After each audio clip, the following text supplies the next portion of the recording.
bang, sebagai nama kamu? Nama saya Tan Silo. Oke.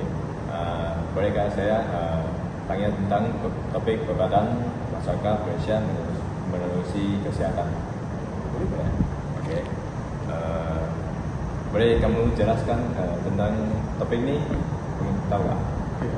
Tentang berbatan masyarakat Malaysia menerusi kesehatan menunjuk kepada bagaimana aspek kesehatan menyatukan rakyat berbagai kaum dan agama, penjagaan kesehatan yang ada dan usaha bersama dalam kempen kesehatan membantu memperkukuhkan berbatan dan kesejahteraan masyarakat. Oke, baik. Oke, jadi you tahu tentang topik ni ya? Oke. Lepas tu, I akan tanya tentang soalan tentang topik ini ya.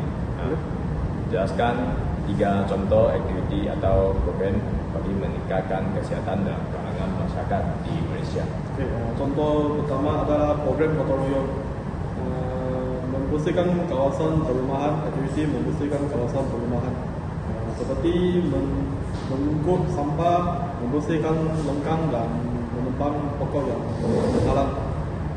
Dapat mengurangkan risiko penyakit seperti demam tinggi, iaitu juga menumpuh kesedaran masyarakat tentang pentingnya menjaga kebersihan bersekitaran. Contoh yang kedua adalah kempen demam darah. Program ini dianjurkan di seluruh negara bagi membantu pesakit yang memerlukan darah semasa rawatan kecemasan. Aktiviti ini tidak hanya menyelamatkan nyawa tetapi juga meningkatkan kesedaran tentang kesehatan darah dan kepentingan kesehatan diri dalam kalangan masyarakat. Contoh yang terakhir adalah kempen kesedaran gaya hidup sihat. Kempen ini juga senam lobit dan program bermakanan sihat membantu masyarakat mengamalkan gaya hidup aktif dan sihat. Aktiviti ini juga menggalakkan interaksi antara komuniti pembina semangat kekitaran sambil memperbaiki kesejahteraan fizikal. Baik.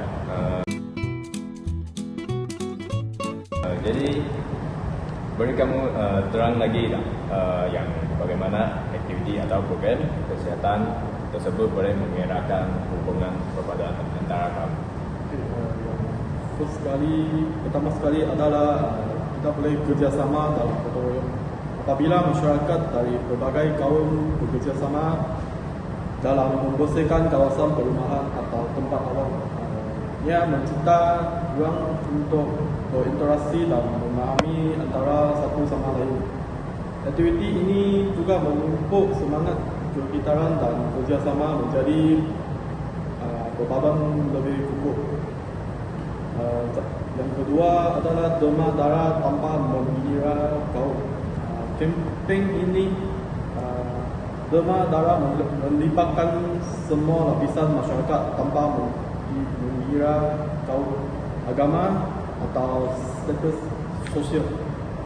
Proses ini memperlihatkan bahawa semangat dan pertolongan yang diberikan adalah universal dan meningkatkan masyarakat bahawa kesihatan adalah isu bersama yang memerlukan solidariti semua kaum.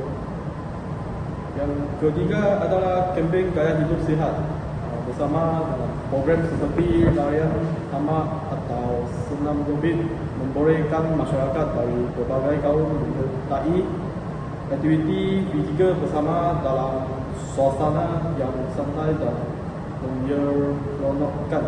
Interaksi antara kaum berlaku secara semula jadi sekaligus menumpuh pemahaman dan memperkuat ikatan perbadanan dalam suasana yang positif. Oke, baik. Pak, itu bang ambil masa kamu. Yang ada 2 soalan lagi. kamu boleh uraikan 3 peranan pelajar dalam usaha menangani masalah pengabai terus kebersihan dan penjagaan kesehatan di Politeknik dah. Baik, perangan yang pertama adalah mengamalkan kebersihan diri dan persekitaran. Pelajar juga perlu menjaga kebersihan diri dan memastikan kawasan persekitaran seperti kelas asrama atau kantin sentiasa bersih. Tindakan ini dapat mencegah penularan penyakit dan memberi contoh yang baik kepada pelajar lain. Perangai yang kedua adalah menjadi sukarelawan dalam program kebersihan. Pelajar juga boleh melibatkan diri dalam aktiviti sukarelawan seperti gotong royong atau program kebersihan yang dianjurkan oleh pihak Politeknik. Ini juga membantu menjaga kebersihan kampus dan juga meningkatkan kesedaran bersama tentang pentingnya kebersihan. Perangan yang ketiga adalah menyebarkan kesedaran mengenai kesihatan.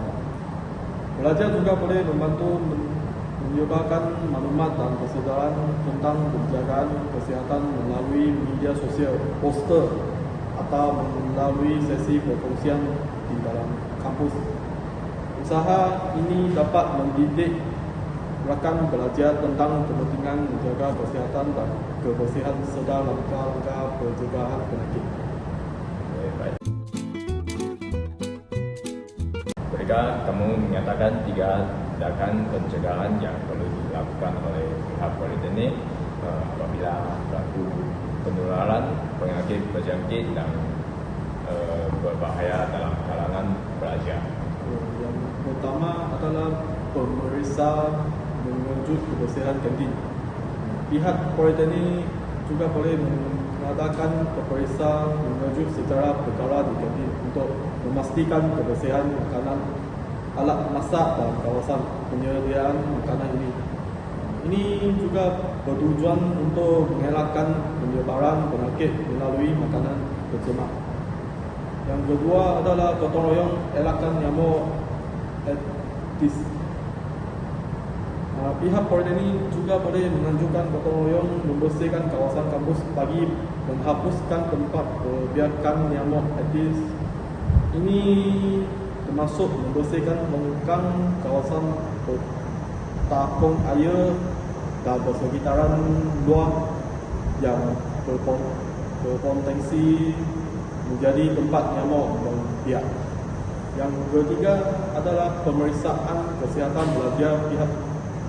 Pihak Politeknik juga perlu menjalankan pemeriksaan kesihatan berkala terhadap pelajar, terutamanya semasa wabak atau penularan penyakit.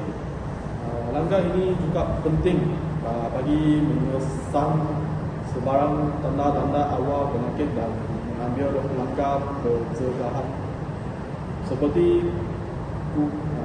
kuarantin atau rawatan awal untuk menghentikan penularan.